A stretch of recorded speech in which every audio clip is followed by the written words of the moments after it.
இந்நாள் வரை நாளையும் விடுதலை செய்த ஆண்டவர் வாய்ப்பு கொடுத்தார். என்னை அன்போடு அழைத்த அருமையான திருச்சபை தந்தை கோதுமையா அவர்களுக்கு என்னுடைய நன்றிகளை தெரிவித்துக் கொள்கிறேன். இந்த கூட்டங்களுக்கு அறிமுகப்படுத்தின அருமையான வித்யாரா சபை அவர்களுக்கும் இன்னும் உதவி தலைவர், செயலாளர், பொருளாளர் எல்லாருக்கும் என்னுடைய நன்றியை தெரிவித்துக் கொள்கிறேன். மிகுந்த அன்போடு எங்களை ஏற்று உபசரித்து எங்களுக்கு அன்பை வெளிப்படுத்த உங்கள் யாவருக்கும் என்னுடைய நன்றிகளை நான் தெரிவித்துக் கொள்கிறேன். விசேஷமாக ரொம்ப ஹெல்ப்ஃபுல்லாக இருந்தாங்க. நன்றி தாண்டி பெறுவதற்கும் என்னுடைய நன்றிகளை நான் தெரிவித்துக் கொள்கிறேன். உங்களுக்காக நான் தொடர்ந்து ஜெபிப்பேன் என்று வாக்கு கொடுக்கிறேன். துபாய் திருச்சபைக்கு எப்படியாவது ஒரு புது இடம் கிடைத்து ஒரு நல்ல சபையாக, ஒரு சொந்த சபையாக எழும்புவதற்கான உதவி செய்வார் என்று நன்றி தெரிவிப்பேன். எனக்காகவும் தரங்கம்பாடி குடிகளுக்காகவும் நீங்கள் ஜெபித்துக் கொள்ளும்படி அன்போடு நான் நடக்கிறேன். பிரியமானவர்களே, ஆதியாகமத்தின் புஸ்தகம் 49ஆம் அதிகாரம் 21ஆம் வசனத்தை கொடுக்கிறார். நப்தலி விடுதலை பெற்ற பெண்மார் இன்பமான வசனங்களை வசனி. நப்தலி விடுதலை பெற்ற பெண்மார் இன்பமான வசனங்களை வசனிக்கும். நம்ம குடும்பத்துல ஒவ்வொருவரும் எப்படி இருக்கணுமா? நப்தலியை போல இருக்கணும். தகப்பன் வயதான காலத்திலே, மரண காலத்திலே யாக்கோபு தன்னுடைய 12 பிள்ளைகளையும் அழைக்கிறார். இந்த 12 பிள்ளைகளுக்கும் அவர் ஆசீர்வாதங்களை சொல்லுகிறார். அதில் ஒரு பிள்ளை நப்தலி. இந்த நப்தலியை குறித்து அவர் 3 காரியங்களை சொல்றார். முதல்ல என்ன சொல்றார்? நப்தலி ஒரு பெண்மா. இரண்டாவது என்ன சொல்றார்? நப்தலி ஒரு விடுதலை பெற்ற பெண்மா. மூணாவது என்ன சொல்றார்? நப்தலி இன்பமான வசனங்களை வசனிப்பார். நப்தலி ஒரு பெண்மா என்று அவர் வர்ணித்து பேசுகிறார். மனுஷனுடைய சிருஷ்டிப்பும் 6ஆம், மிருகங்களுடைய சிருஷ்டிப்பும் 6ஆம். டார்வின் சொன்னால் மனுஷன் குரங்கிலிருந்து வந்திருக்க கூடும் என்று. ஆனா அது உண்மையானதல்ல. தேவன் தன்னுடைய சாயலாக நம்மை படைத்தார் என்று சொல்லப்படுகிறது. ஆனா பைபிள்ல பார்த்தீங்கன்னா சில மிருகங்களோடு ஒப்பிட்டு மனுஷனை பேசுவாங்க. கோபம் வந்தா சில மிருகத்தை பத்தி பேசுவாங்க. மகிழ்ச்சி வந்தா சில மிருகத்தை பத்தி பேசுவாங்க. ஒரு 10th ஸ்டாண்டர்ட் படிக்கிற பையன் தான் ஃப்ரெண்டு கிட்ட சொன்னான், சின்ன வயசுல எங்க அப்பா இனி கண்ணுக்குட்டின்னு கூப்பிடுவாங்க அப்படின்னு. இவன் 10th ஃபெயில் ஆயிடுச்சு. இப்ப எப்படா கூப்பிடுறாரு அப்படின்னு. எரும மாடுன்னு கூப்பிடுறாரு. கண்ணுக்குட்டின்னு கூப்பிட்டா செல்லமா கூப்பிடுறது. எரும மாடுன்னு கூப்பிட்டா கோவமா. நீங்க ரோட்ல போறீங்க, ஒருத்தன் இந்த சைடு அந்த சைடு இப்படி குழம்பி வந்துட்டு இருக்கான். ஆனா பார்த்துட்டு என்னப்பா மாறு மாதிரி வந்துட்டு இருக்க அப்படியே சொல்லுவீங்க. உங்களுக்கு கோவம் வந்துடும். எப்படி கூப்பிடுவீங்க? என்னப்பா சொல்ல மாட்டீங்களோ? ஒரு வேர்டு சொல்லுவீங்க. என்ன சொல்லுவீங்க? எரும மாடு மாதிரி வர்ற அப்படின்னு. ஏன்னா அது ஒரு பக்கமும் வர. ஊர்ல என்ன சொல்லுவோம்? கோவம் வந்தா ஒரு மிருகத்துக்கு பேர் சொல்லுவோம், மகிழ்ச்சி வந்தா ஒரு மிருகத்துக்கு பேர் சொல்லுவோம். இங்க அவன் சொல்லுகிறான், அவன் பெண்மா மகிழ்ச்சியோடு சொல்றான். ஜூ போனீங்கன்னா மிருக காட்சி சாலையில 3 விதமா மிருகங்களை பார்க்கலாம். சில மிருகத்தை பார்த்தா பயமா இருக்கும், சில மிருகத்தை பார்த்தா அருவருப்பா இருக்கும், மாதிரி சேத்துக்குள்ள கிடக்க ஒரு மாதிரி. சில மிருகத்தை பார்த்தா மகிழ்ச்சியா இருக்கும். மனுஷங்களின் 3 விதம். சிலரை பார்த்தா நடுங்கும், பயமா இருக்கும். சிலரை பார்த்தா நமக்குள்ளேயே மனசு நல்லா இருக்கு, அருவருப்பா இருக்கும். சிலரை பார்த்தா மகிழ்ச்சியா இருக்கும். இப்போ உங்களை பார்த்தா எல்லாருக்கும் பயமா இருக்கா? உங்களை பார்த்தா எல்லாருக்கும் அருவருப்பா இருக்கா? உங்களை பார்த்தா எல்லாருக்கும் மகிழ்ச்சியா இருக்கா? அதான் கேள்வி. ஒரு தங்கச்சி சொன்னா, அண்ணே நாளைக்கு எங்க வீட்டுக்கு பிசாசு வருது அப்படின்னு. நான் பயம். அவன் தான் எல்லா ஊர்லயும் இருக்கான, நம்ம திடீர்னு வரலாம் அப்படின்னு கேட்கிறேன். அவன் சொல்றான், வேதனையா சொல்றான், நாளைக்கு எங்க அப்பா எஸ்டேட்ல இருந்து வரான். அப்பாவையா பிசாசுன்னு அன்னைக்கு பாட்டிலோடு வருவான். பாட்டிலோடு வருவான், குடிப்பார். சில நேரம் எங்கள் அம்மாட்ட சண்டை போட்டு அடிப்பார். நாங்கள்லாம் ஒரு ரூம்ல போய் அடைச்சிப்போம். நாங்கள் கொடுத்த எங்களுக்கும் அடி. எங்கள் அம்மா சொல்லிடுவாங்க, யாரும் வந்துடாதீங்க அப்படின்னு சொல்லுவாங்க. எங்கள் அப்பா அந்த 3 நாள் இருந்துட்டு வீட்டு வந்து மாறு, பாவம் நீங்க மாறு. அருவருப்பான பயப்படுத்துகிற ஒரு வாழ்க்கை. தூத்துக்குடியில திருநெல்வேலியில 2 பஸ் ஸ்டாண்ட், புது பஸ் ஸ்டாண்ட்ல இருந்து தூத்துக்குடிக்கு அடிக்கடி பஸ் போகும். ஒரு நாள் புது பஸ் ஸ்டாண்ட்ல இறங்கினேன், பழைய பஸ் ஸ்டாண்ட் போனேன், 2 ஹவர்ஸ் கழிச்சு திரும்ப அங்க வரேன்.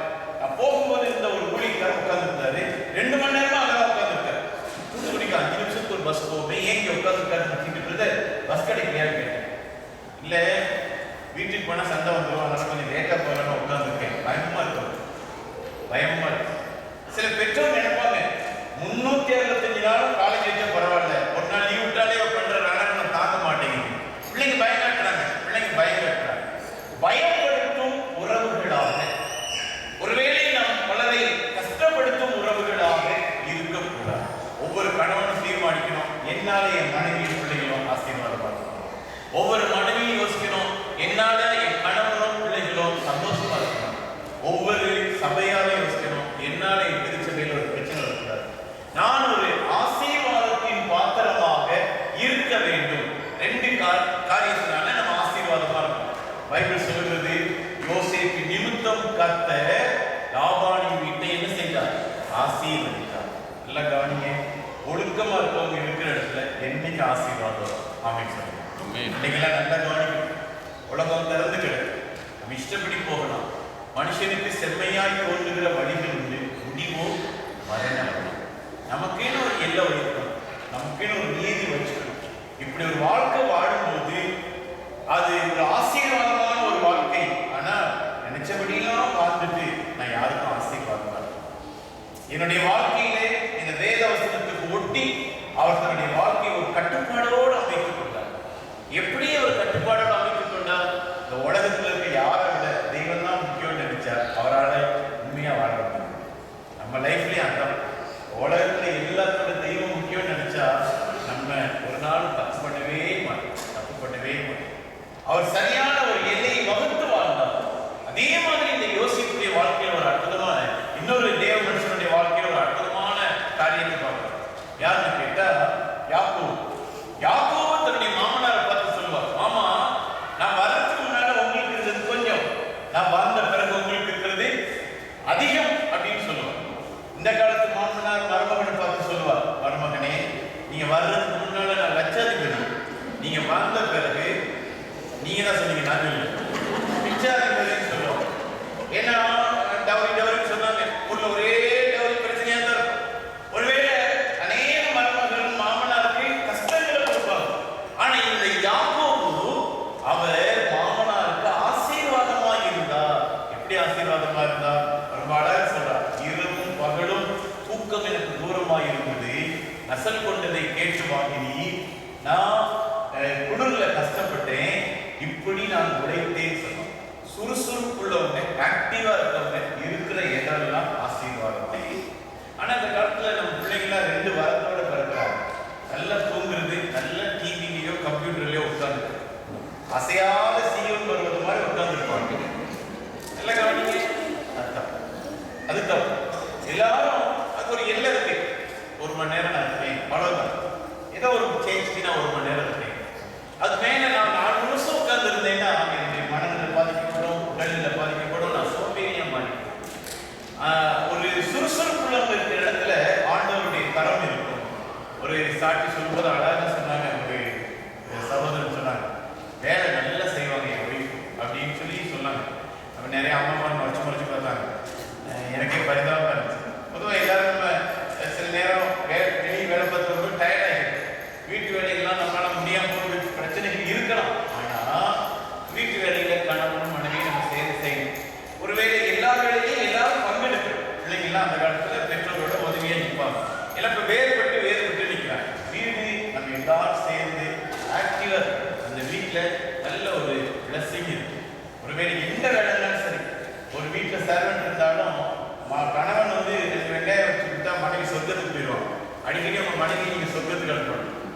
அது இந்த மாதிரி எல்லா வேலையும் நம்ம பார்ட்டிசிபேட் பண்ணும்போது நமக்கு ஒரு சந்தோஷம். அதே மாதிரி பிள்ளைங்க அப்பா எனக்கு ஹெல்ப் பண்ணுவாங்க, அம்மா எனக்கு ஹெல்ப் பண்ணுவாங்க உணர்வு. அவங்க படிப்புலையோ அவங்களுடைய எந்த ஒரு பிராக்டிகல் அம்சங்களையோ அப்போ ஒரு ஆக்டிவா சோம்பேறிகளாக நாம் இருக்கக்கூடாது. அதே வாழ்க்கையிலே ஒரு ஆசீர்வாதம். அப்புறம் இந்த நம்பி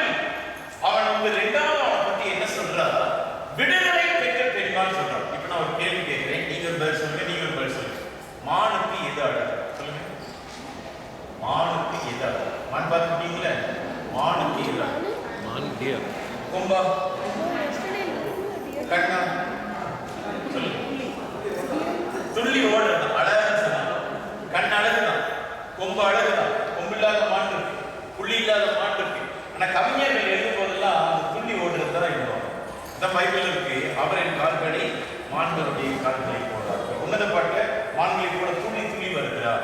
ஆபத்துக்கு முன்ல அவர் மான்களை போட துள்ளி அப்படிங்கிற கால்களை மான்களுடைய கால்களை போடாக்கி அப்படின்னு வாசிக்கும். இந்த மான் விடுதலையா ஓடுறது அழகா. ஆனா நிறைய பேருடைய வாழ்க்கையில என்ன இருக்கு அப்படின்னா கட்டு. ஆண்டவர் நேர லாசரு கல்லறையில் வருகிறார்.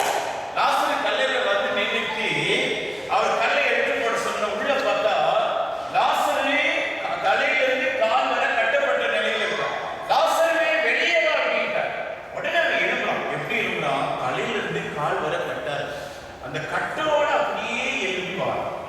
எல்லாம் கவனிக்கிறீங்க. உயிர் இருக்கு, ஆனா என்ன இருக்கு சொல்லுங்க? கட்டு. நிறைய நேரம் இந்த வால் போஸ்ட் பேனர்லாம் கட்டியிருப்பாங்க. கட்டவிழ்க்கு முகாம், கட்டவிழ்க்கு முகாம். கவனிச்சிருக்கீங்களா? சொல்லுங்க. அங்க போனீங்கன்னா வீசிக்க வேகமா போட்டு நெரிச்சிட்டு கிடப்பாங்க. அது கட்டப்பட்ட முகாம். ஆனா அந்த கட்டவிழ்க்கல்னா என்ன தெரியுமா? லாசரு தலையில இருந்து கால் வரை கட்டிருக்கு, கண்ணு கட்டிருக்கு. பைபிளே வாசிக்க முடியும். சில நேரம் நம்ம ஊர்ல கிராமத்துல சில அம்மா ஜோபன் வரும்போது சொல்லுவாங்க, ஐயா பைபிளை திறந்தாலே கண்ணை கட்டுதியாமா. நம்ம இல்லை யாரும் இல்லைன்னா கேட்பேன், ஏமா டிவி பார்க்கும்போது கண்ணு கட்டுதா அப்படின்னு கேட்பேன். அது கட்ட பைபிளை தூக்கணும்னு கண்ணு கட்டுதான். சில நேரம் இந்த மாதிரி காரியங்கள்ல ஒருவேளை நமக்கு வந்து ஒரு பலவீனம் கண்ணு கட்டுது. சில தப்பான காரியங்கள் எல்லாம் ரொம்ப கேட்பாங்க. பிரசவம் கேட்டாலே தூக்கம் வந்துடும். பிரசவம் கேட்டாலே சிலருக்கு தூக்கம் வந்துடும். கண்ணு கட்டு. துபாய் சபையை பத்தி நான் தேடி பார்த்தேன். யாராவது தூங்குறாங்களான்னு. ரொம்ப சந்தோஷம். கத்துறவங்க ரொம்ப ஆசை இருப்பாங்க. நீங்க ரொம்ப நல்லா கவனிக்கிறீங்க. இதை விட்டுறாதீங்க, இல்லாட்டி 4 பேராவது தூங்கிடுவாங்க. அது பிரசவம் தூங்கிட்டு இருப்பாங்க. அது கால் கட்டப்பட்ட நிலைமை. சிலருக்கு பார்த்தீங்கன்னா கிவிங் இருக்காது, கை கட்டப்பட்ட நிலைமை. சிலருக்கு பார்த்தீங்கன்னா கால் ஒரு ஆண்டவருடைய ஊழியத்துக்கு போறதுக்கோ கோயிலுக்கு போறதுக்கோ கால் கட்டப்பட்ட நிலைமை. இந்த கட்டவிழ்த்து விடுங்கன்னா இயேசு கட்டவிழ்க்கல. சீசர்களை பார்த்து மற்றவங்களை பார்த்து சொன்னா இவனே கட்டவிழ்த்து விடுங்க. கட்டவிழ்த்தல் முகாம்னா என்ன தெரியுமா? பைபிள் வாசிக்காத ஒருத்தர் பைபிள் வாசிக்க வைக்கிற பார்த்தீங்களா? கண்ணு கட்ட வைக்கிறீங்க. குடுக்க தெரியாத ஒருத்தர் குடுக்க வைக்கிறீங்க பார்த்தீங்களா? அவனை கை கட்ட வைக்கிறீங்க.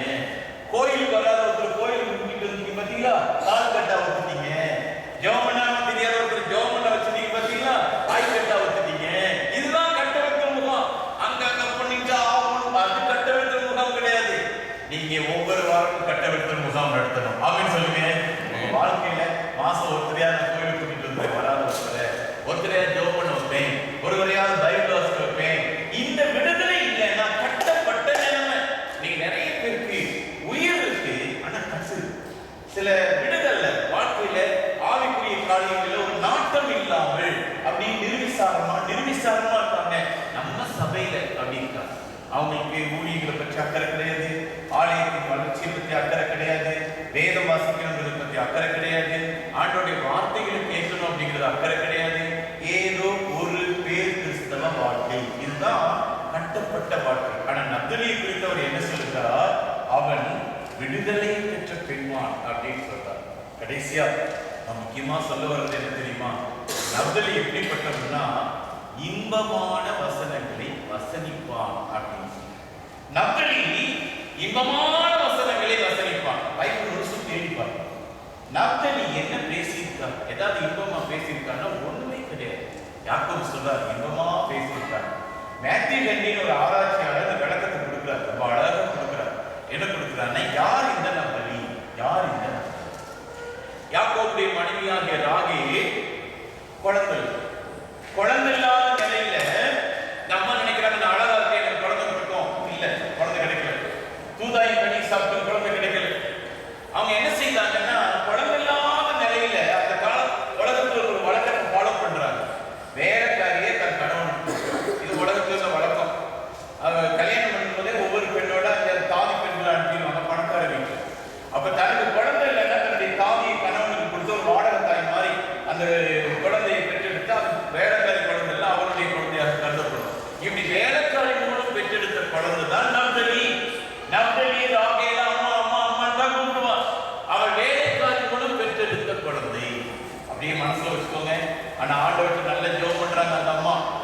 கற்பப்பிறப்பாவே ஆண்டவர் யோசேப்பு கொடுத்துட்டார். நப்தலி அண்ணன் யோசேப்பு தம்பி. நல்லா கவனிச்சுக்கோங்க. நப்தலி அண்ணன் யோசேப்பு தம்பி. இந்த நிலையில் நப்தலியும் சேர்ந்துட்டு தான் யோசேப்பு கேள்விப்பட்டார். நப்தலியும் சேர்ந்துட்டு தான் யோசேப்பு அடிமையா விட்டார்.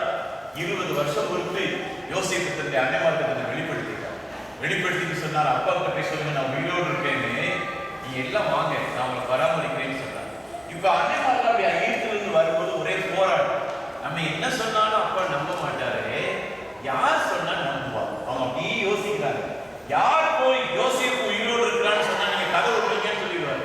இப்ப யார் போய் சொன்னா நம்புவா அப்படின்னு அவங்க முடிவு பண்ணி அவன் நப்தலி தான் சொன்னாங்க, எங்க எல்லாத்தோட நீ தான் முக்கியமான ஆள் யோசேப்பு, நீங்க ரெண்டு பேருக்கும் ஒரே அம்மா, நீ போய் அப்பா கிட்ட சொன்னா அப்பா நம்புவார்னு நப்தலி ஓடி வர்றார். யாக்கோபு கவலைப்பட்டு படுத்து கிடக்கிற அந்த நிலையில வந்து கதவை தட்டி, அப்பா யோசேப்பு உயிரோடு இருக்கிறான், செத்து போகல அப்படின்னா அவரு எழுப்பி உட்கார்ந்து சொன்னாரா, யோசேப்பு உயிரோடு இருக்கிறானா அது போதும் அப்படின்னா. மனசுல நிறைய வேதனை, யாக்கோபு இறந்துட்டா, தீனா குடும்பத்துல குழப்பத்தை உண்டு பண்ணிட்டா, யோசேப்பு செத்து போயிட்டான்னு நினைச்சிட்டு இருந்தேன், யோசேப்பு உயிரோடு இருக்கிறானா அது போதும். அந்த மரண காலத்துல நினைக்கிறார், வாழ்க்கையில எல்லாம் முடிஞ்சு போச்சு, ஆனா யோசேப்பு உயிரோடு இருக்கிறான் என்ற ஒரு செய்தி தான் எனக்கு ஒரு புதிய யுகத்தை கொடுத்தது, ஒரு புதிய வாழ்வை கொடுத்தது. தேவனுடைய பிள்ளைகளே, உலகத்துக்கு நாமும் ஒரு செய்தி சொல்ல அழைக்கப்பட்டிருக்கிறோம். என்ன செய்தி தெரியுமா? இயேசு கிறிஸ்து உயிரோடு இருக்கிறார் என்ற ஒரு திருச்சபை வரலாற்றை பற்றி பார்த்தால், அந்த காலத்தில் ரட்சிக்கப்பட்டவங்க எல்லாரும், ஏழையும் படிக்காதவர்களோ எல்லாரும் மற்றவர்களுக்கு சொல்லுவதற்கு துரிதப்பட்டார். இன்னைக்கு இருக்கிற பிரச்சனைனா எல்லா வசதிகளும் வந்த பிறகு இந்த சொல்லும் பணியிலே பணம் அனுப்புகிற அளவுக்கு நாம் ஈடுபாடு காட்டாமல் எல்லாருக்கும் ஒரு அன்பான நீங்க என்ன செய்யணும்னா, நம்ம கோயிலுக்கே வராதவங்களை கூட்டிக்கணும். அதே மாதிரி உங்க கோயிலுக்கு பக்தி இல்லாதவங்களை கொஞ்சம் ஆண்டவர்களுக்கு சொல்லி ஆண்டவரை தேடுங்கன்னு சொல்லணும். விசேஷமா உங்களுடைய ஒவ்வொரு பிரிவு ஜெப கூட்டம் ஏதோ ஒரு ஃபெல்லோஷிப்பாக நடத்தக்கூடாது, அது ஆன்மீகமா மாறணும். வரவங்க எல்லாம் மணந்துருக்கணும், ஆண்டவருடைய பிள்ளையா மாறணும், ஜெபிக்கிறவங்களா மாறணும், ஆண்டவருடைய மிஷனரி பணிகளுக்காக உற்சாகமா கொடுக்கிறவங்களா மாறணும், உலகத்துல ஆத்ம பாரம் உள்ளவர்களாக மாறணும். இப்படி நீங்க ஒரு உந்து சக்தியாக நீங்க காணப்படுங்க.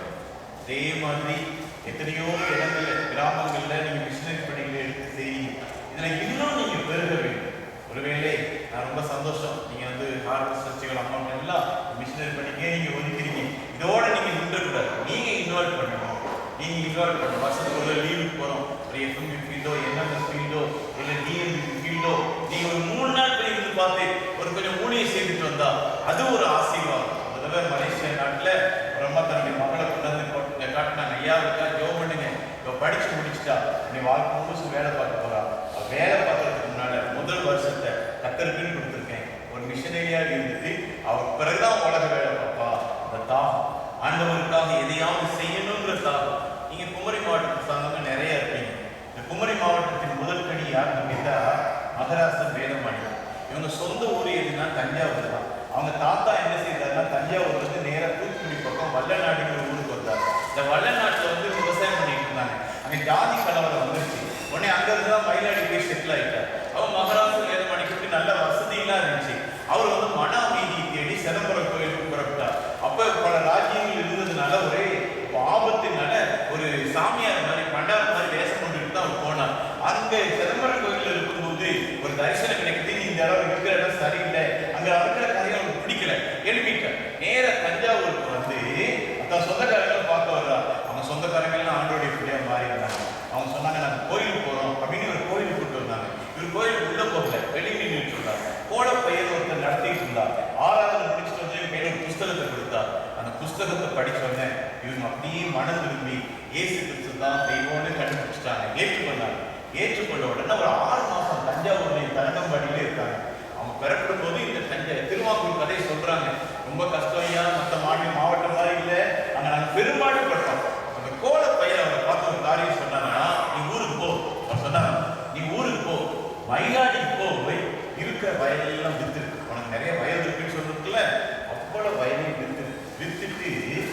மனைவி பிள்ளைகள் எல்லாத்தையும் கூட்டிட்டு நீ தஞ்சாவூருக்கு வந்து இங்க செழிப்பா இருக்கும், உனக்கு வயல் வாங்கிட்டாரு, உனக்கு ஒரு கோயில் காரங்க உபதேசியா இருக்கும், நீ ஊழியத்தையும் பார்த்துக்கலாம், இங்க வயல்லாம் இருக்கும், நீ உன் வேலையும் பார்த்துக்கலாம், குடும்பத்தை கூட்டிட்டு அப்படின்ட்டு அவர் அங்கிருந்து நடந்து வந்து மயிலாடியில நான் வீட்லயே ஒரு கோயில் ஆரம்பிச்சிட்டாரு. ஒரு 4-5 வருஷம் கழிச்சு அவருக்கு பெரிய பண கஷ்டம் ஆகி போச்சு. உடனே 2 மாடை வச்சு அந்த பணத்தை எடுத்துக்கிட்டு திரும்ப தஞ்சாவூருக்கு போறார். கோலப்பயிரோட பார்த்தோன்னு கேட்டாரா, இல்லப்பா உங்க மனைவி பிள்ளைங்களா சொத்தெல்லாம் வித்துட்டு வரலையான்னு கேட்டாரா. இவர் சொன்னாரா, இல்லையா அங்கேயே நிறைய பேர் இருக்காங்க, அவங்களுக்கு ஆண்டவர் பற்றி சொல்லணும், நான் வரமாட்டேன், நீங்க ஒரு ஊழியக்காரங்க அனுப்புங்க, நான் கூட்டிட்டு போகதான் வந்திருக்கேன்னு சொன்னாரா. அது கோலப்பயிருக்கு ஒரு வருத்தமான காரியமா இருந்துச்சு. ஆனா இவர் கவலைப்படாம தரங்கம்பாடிக்கு நடந்து போய் அந்த ரீகல் கோவிலை கூட்டிட்டு வர்ற. இங்க வந்த பிறகு ஒரு பிரச்சனை இல்லை, 6 மாசம் அவருக்கு மறந்துவாழ் மலையில் ஒரு மலையிலேயே ஒளிஞ்சிட்டு இருந்தார். என்ன பார்க்கலன்னா, அந்த மகராசன் வேதமாணிக்கத்துக்கு தன்னுடைய ஊர்ல இல்லாத ஆண்டவரை ஏற்றுக்கொள்ளுங்கிற தாகம் இருந்துச்சு ஒழிய தான் செட்டில் ஆகணுங்கிற தாகம். தஞ்சாவூருக்கு போனா வயல் இருக்கும், தஞ்சாவூர்ல வயல் கிடைக்கிறது சாதாரணமாக கிடையாது. தஞ்சாவூருக்கு போனா அந்த ஊழியமும் பார்த்துக்கலாம். தன்னுடைய குடும்பத்தை பத்தி அவர் யோசிக்கல, ஆண்டவருக்காக இந்த மாவட்டத்தில் எதையாவது செய்யணும்னு நினைச்சா ஒரு கஷ்டப்பட்ட நிலையில உயிருக்கு ஆபத்தான நிலையில இன்னைக்கு அந்த மாவட்டத்துக்கு ஆசீர்வாதம். நீங்களும் நானும் பணத்தாலும் மட்டுமல்ல செயலாலும் ஆண்டவருக்காக எதையாவது செய்யணும். பிள்ளைங்கள்லாம் உங்களோட பழகுறவங்களுடைய ரட்சிப்புக்காக ஜெபம். அதே மாதிரி நம்ம எல்லாரும் ஒரு நிறுவனத்துல வேலை பார்க்கிறோம், அந்த நிறுவனத்தில் எந்த முஸ்லீமோ எந்த நாட்டாரத்தில் பரவாயில்ல, அவங்களுடைய ரட்சிப்புக்காக நீங்க ஜெபம். ஒரு நற்செய்தி மயமாக்குறதுக்காக நீங்களும் நானும் போராட வேண்டும். நாம் இந்த பணியில இணைத்துக் கொண்டால் நம்முடைய குடும்பத்தின் மீது கர்த்தருடைய கிருபை இருக்கும் என்பதை மறந்து போவார்கள். அன்னைக்கு வழி இல்லாத காலத்துல இந்த நற்செய்தி மயமாக்குற பணியில அன்னைக்கு நின்னாங்க. இன்னைக்கு நம்ம நிக்கிறது நமக்கும் நம்ம பிள்ளைகளுக்கும் ஆசீர்வாதம். அந்த பணிக்கு நேராக கர்த்தர் உங்களை வழி நடத்துவாராக. எல்லாரும் தேவ சமூகத்தில் எழுந்து நின்று, ஆண்டவரே என்னை ஒரு நற்கதியாக்கும், நான் இருக்கிற இடத்துல ஆசீர்வாதமாக இருப்பேன். அதே போல நான் என்னுடைய வாழ்க்கையிலே ஆண்டவரே உமக்காக தகப்பனே ஒரு கட்டவிழ்க்கப்பட்ட ஒரு வாழ்க்கை வாழ்வேன். நான் என்னுடைய வாழ்க்கையிலே நற்செய்தி பணி மயமாக்குகிற ஒரு பணியிலே நீ இணைத்துக் கொள்வேன். எல்லாரும் இருக்கிற இடத்துல எழுந்திருக்கிறோம், நம்ம எல்லாரும் கர்த்தரை நோக்கி நாம் பார்க்கிறோம். எல்லாரும் தேவ சமூகத்திலே, ஐயா இந்த அருமையான நாளிலே என்னை ஒரு ஆசீர்வாதமான கணவனாக மாற்றும், என்னை ஒரு ஆசீர்வாதமான மனைவியாக மாற்றும், என்னை ஆசீர்வாதமான ஒரு பிள்ளையாக மாற்றும். வேலைக்களத்திலும் குடும்பத்திலும் அது மாத்திரமல்ல, என்னுடைய சபை என்னால் ஒரு ஆசீர்வாதம். அப்படியே கண்களை மூடி ஒப்புக்கொள்ளும். ஆண்டவரே நான் கட்டவிழ்க்க முற்பட வேண்டும். என்னோடு வேலை பார்க்குறவங்க கோயிலுக்கு வரலையா, கோயிலுக்கு போட்டு பைபிள் வாசிக்கலையா, பைபிள் வாசிக்க பழக்க வைக்கணும். ஒழுங்கா காணிக்க கொடுக்கலையா, ஒழுங்கா காணிக்க கொடுக்க வைக்கணும். அதான் கட்டவிழ்க்கணும். நான் இந்த வேலையை செய்வேன், நான் இன்பமான வசனங்களை வசிப்பேன், 4 பேருக்கு ஆண்டவரை பற்றி சொல்வேன். எல்லாரும் ஜெப நிலையிலேயே ஆண்டவருடைய சமூகத்திலே நம்மை அர்ப்பணித்து ஒரு அர்ப்பண பாடலை நாம் பாடுவோம். படிப்பீடத்தில் இன்னைக்கு பாருனே இந்த ஒரு பாடலை ஒரு ஸ்டான்ஸா 2 ஸ்டான்ஸா மாத்திரம் எல்லாரும் கண்களை மூடி அமைதியாக பாடுவோம். அதை பாடி முடித்து நாம் செய்வோம்.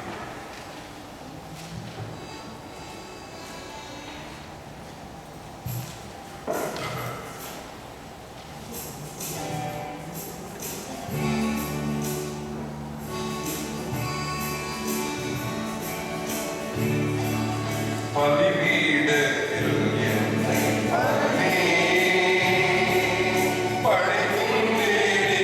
இந்த வேளை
திருச்சபை ஐக்கியம் இவற்றுக்காக உமக்கு நாங்கள் ஸ்தோத்திரங்களை ஏறெடுக்கிறோம்.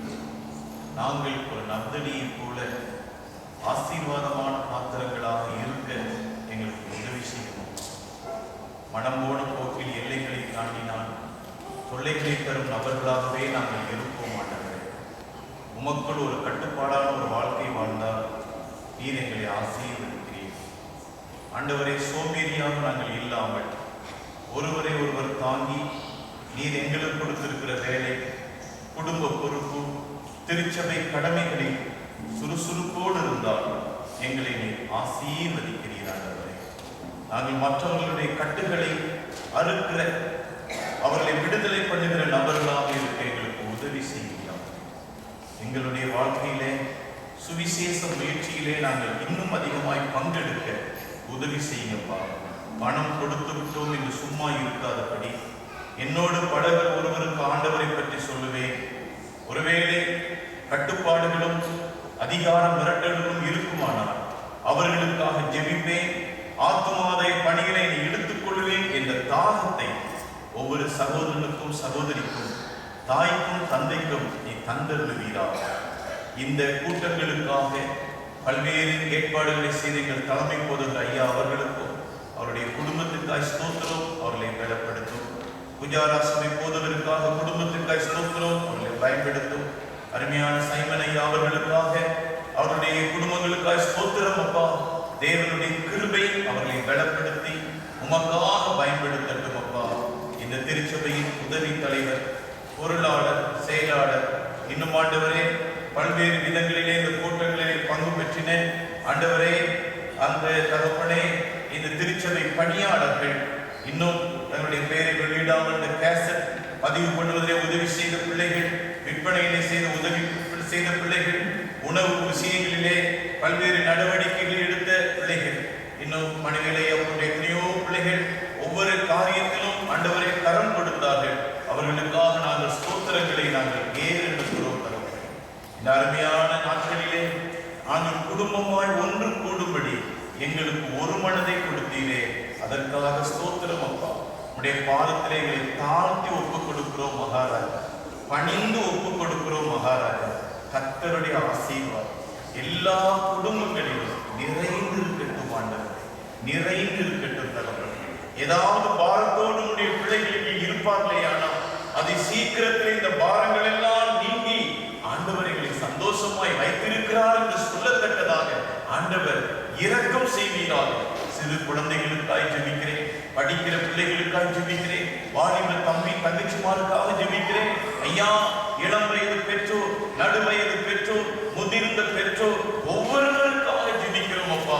நல்ல ஒரு பாடகர் குழுவை கொடுத்து அவர்கள் பக்தியோடு பாடும்படி உதவி செய்தீரே, அவர்களுக்காக நாங்கள் ஜெபிக்கிறோம் ஆண்டவரே. எங்கள் தேவனுடைய சொல்லி முடியாத இரக்கம் இந்த திருச்சபையின் ஒவ்வொரு அமைப்புகளோடும், ஒவ்வொரு குடும்பங்களோடும், ஒவ்வொரு பிள்ளைகளோடும் நிறைந்திருக்கட்டும் அப்பா. நினையாத இடத்திலே ஒரு அதிசயம் உங்களுடைய பிள்ளைகளுக்கு நடந்து மகிமையான ஒரு ஆலயம் ஒன்று எழும்பி உங்களுடைய பிள்ளைகள் ஆர்ப்பரிக்கட்டும் ஆண்டவர், ஆர்ப்பரிக்கட்டும். நாங்கள் உங்களுடையவர்கள், திருச்சபை உம்முடையது, மகிமை உம்முடையது, கிரியை உம்முடையது தகப்பனே. கர்த்தர் ஆசீர்வாதங்களை வெளிப்படுத்துவீராக. தொடர்ந்து உடைய கிருபையினால் தாங்கும், வழிநடத்தும். இயேசு கிறிஸ்துவின் நாமத்தில் ஜெபம் கேளும் நல்ல பிதாவே, ஆமென். உட்காருங்க. என்னுடைய கேசட் கொஞ்சம் பின்னால் இருக்குது, நாங்கள் திருப்பி கொண்டு போக